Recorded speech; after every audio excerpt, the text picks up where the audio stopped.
I'm standing right outside of the European Parliament in Brussels, where Jewish leaders from communities from all across Europe have gathered here in order to form the first ever Jewish European Parliament. They've united here and now in order to form change in the Jewish world and to bring Jewish-related issues onto the political agenda. Take a look.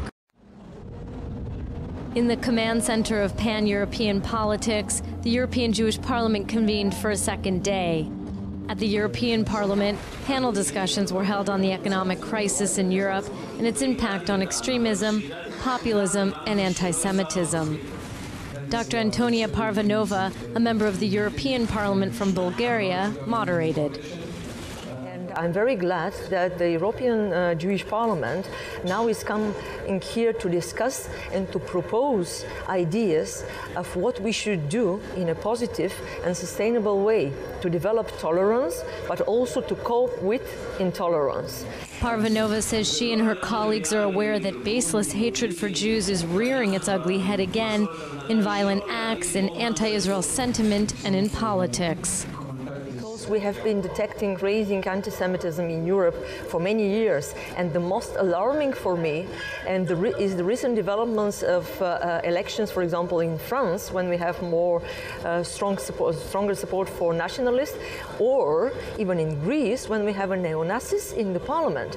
The president of the European Jewish Union, Igor Kolomoisky, was the guiding light behind the first ever Parliament for Jews, and forging ties with other European leaders is one of its priorities. We are aware that there are not just Jewish politicians which support our cause across Europe.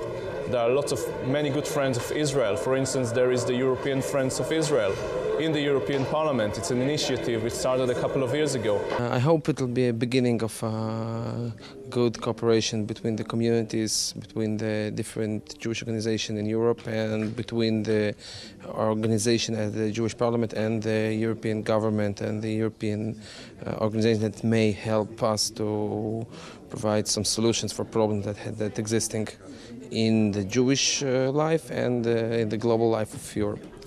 It's absolutely incredible because first it happens for the first time in the European history, and it's absolutely definitely needed because all Jewish organizations could speak in one voice. This makes them stronger, and they could present their priorities, their problems, their demands and proposals to the European institutions. This is the easiest way to collaborate with the European Parliament. Celebrations of the inauguration of the newly formed Parliament took place in a gala event in downtown Brussels.